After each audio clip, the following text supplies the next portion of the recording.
Hi guys, അപ്പോൾ ഇന്നത്തെ നമ്മുടെ വീഡിയോയിൽ കാണിക്കാൻ പോകുന്നത് ഒരു കണവ റോസ്റ്റാണ്. അപ്പോൾ അതിന് വേണ്ടി ഫസ്റ്റ് നമ്മളൊരു പാത്രത്തിൽ വെളിച്ചെണ്ണ ഒഴിക്കുക, കുറച്ച് കടുക് ഇട്ടിട്ടുണ്ട്.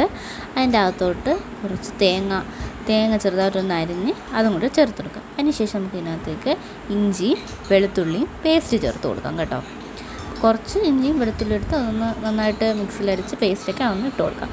ജസ്റ്റ് അതും അതുപോലെ തന്നെ തേങ്ങയും ഒന്ന് മിക്സ് ചെയ്തെടുക്കാം. തേങ്ങ ഒന്ന് ചെറുതായിട്ടൊന്ന് ബ്രൗൺ കളർ, ഒരു ഗോൾഡൻ ബ്രൗൺ കളർ ആയതിനു ശേഷം മാത്രമേ നമ്മൾ ഇതിനകത്ത് ഇഞ്ചി വെളുത്തുള്ളിയും ചേർക്കാൻ പാടുള്ളൂ, എങ്കിലേ ആ ഒരു ടേസ്റ്റ് കിട്ടത്തുള്ളൂ.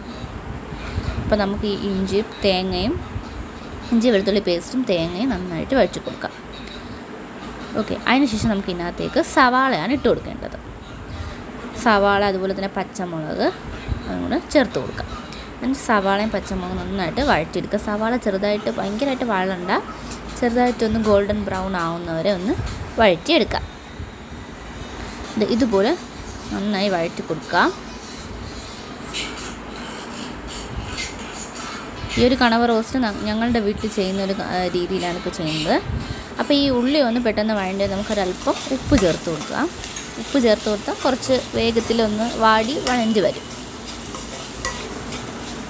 അതിനുശേഷം നമുക്കിതിനകത്തേക്ക് തക്കാളി ഇട്ട് കൊടുക്കാം.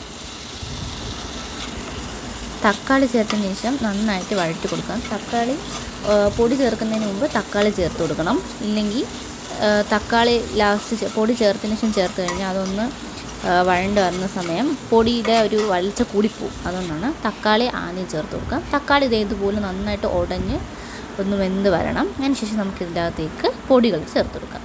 ആദ്യം മുളക് പൊടിയാണ് ചേർക്കുന്നത്. ഞാനൊരു 2 വലിയ സ്പൂൺ മുളക് പൊടി ചേർത്തിട്ടുണ്ട്. ശേഷം മഞ്ഞൾപ്പൊടി ചേർക്കാം. അതിനുശേഷം ഗരം മസാലയും ചേർക്കാം. മഞ്ഞൾപ്പൊടി ചേർത്തതിന് ശേഷം നമുക്കൊരല്പം ഗരം മസാല ചേർത്ത് കൊടുക്കാം. അതിനുശേഷം നമുക്ക് ചേർത്ത് കൊടുക്കേണ്ടത് കുരുമുളകാണ് കേട്ടോ. കുരുമുളക് ചേർത്ത് കൊടുക്കാം. പിന്നെ അതിന് നമുക്ക് ശേഷം കുറച്ച് ഉലുവ ചെറുതായിട്ടൊന്ന് ക്രഷ് ചെയ്ത് ചേർത്ത് കഴിഞ്ഞാൽ ഈ റോസ്റ്റ് എന്തും റോസ്റ്റ് ചെയ്താലും ഉലുവ ചെറുതായിട്ടൊന്ന് പൊടിച്ച് ചേർത്ത് കഴിഞ്ഞാൽ വളരെ ടേസ്റ്റ് കിട്ടുന്നതാണ്. നന്നായിട്ട് ഈ പൊടികളുടെ ഒരു പച്ചമണം മാറാൻ വഴറ്റിയെടുക്കാം. അതിനുശേഷം ഇതിനകത്തേക്ക് ഒരല്പം ചൂടുവെള്ളമാണ് നമ്മൾ ചേർത്ത് കൊടുക്കാൻ വേണ്ടി പോകുന്നത്.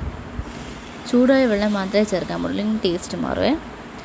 കുറച്ച് വെള്ളം മാത്രമേ ചേർക്കൂ, കാരണം കണവേൻ്റെ അകത്തുനിന്ന് വെള്ളം ഇറങ്ങും. ചെറുതായിട്ടൊന്ന് വെള്ളം ചേർത്ത് ഫ്ലെയിം ഒന്ന് കൂട്ടി വെച്ച് ഒന്ന് ചെറുതായിട്ട് വറ്റിച്ചെടുക്കുക. ശേഷം നമുക്ക് ഇതിനകത്തോട്ട് നമ്മളെടുത്ത് വെച്ചിരിക്കുന്ന കണവ ചേർത്ത് കൊടുക്കാം. കണവ അഥവാ കൂന്തൽ ചേർത്ത് കൊടുക്കാം. കണവയും അതുപോലെ തന്നെ ഈ ഒരു അരപ്പും നന്നായിട്ട് മിക്സ് ചെയ്ത് കൊടുക്കാം. മിക്സ് ചെയ്തില്ലാതെ നമ്മൾ എക്സ്ട്രാ വെള്ളമൊന്നും ചേർത്ത് കൊടുക്കരുത്, എങ്കിൽ ഒരുപാട് സമയം കുക്ക് ചെയ്യേണ്ടി വരും. നമ്മൾ കണവയുടെ അകത്ത് നിന്ന് തന്നെ വെള്ളം വന്ന് ഊറി വരും. അടച്ചു വെച്ച് കൊടുത്താൽ മതി കേട്ടോ. അപ്പോൾ അതേ കണവയ്ക്കകത്ത് ഞാൻ പറഞ്ഞാൽ വെള്ളം ഇറങ്ങിയിട്ടുണ്ട്. അല്ലാതെ നമ്മൾ എക്സ്ട്രാ ഒരു തുള്ളി വെള്ളം പോലും ആദ്യം ഒഴിച്ചതല്ലാതെ ചേർത്തിട്ടില്ല, കണവയിൽ നിന്ന് ഇറങ്ങിയത് തന്നെയാണ്. അതിനുശേഷം നമുക്ക് ഇടയ്ക്കിടയ്ക്ക് അടച്ച് വെച്ച് തുറന്ന് വെച്ചും അടച്ച് തുറന്നും വെച്ച് ഇടയ്ക്കിടയ്ക്ക് ഒന്ന് വഴറ്റി കൊടുക്കുക. ഇപ്പോൾ നമ്മൾ ഇട്ടിരിക്കുന്ന ഒരു ലോ ഫ്ലെയിമിലാണ് കേട്ടോ. കണവ കുക്കാവണം, അതുകൊണ്ട് നമുക്ക് വെള്ളം വറ്റി പോകരുത്. അടച്ച് വെച്ച് ലോ ഫ്ലെയിമിൽ തന്നെ വേവിച്ചെടുക്കാം. അപ്പോൾ ഇതിവിടെ കണവയൊക്കെ കുക്കായി വന്നിട്ടുണ്ട് ആവശ്യമുള്ളതായി.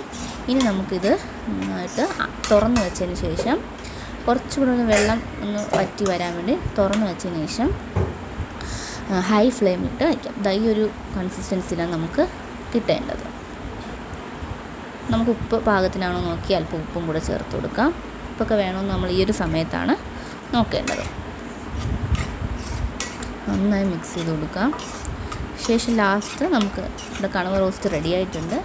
ലാസ്റ്റ് നമുക്ക് ഇതിനകത്തോട്ട് കുറച്ച് കരിവേപ്പിലയാണ് ചേർത്ത് കൊടുക്കേണ്ടത്.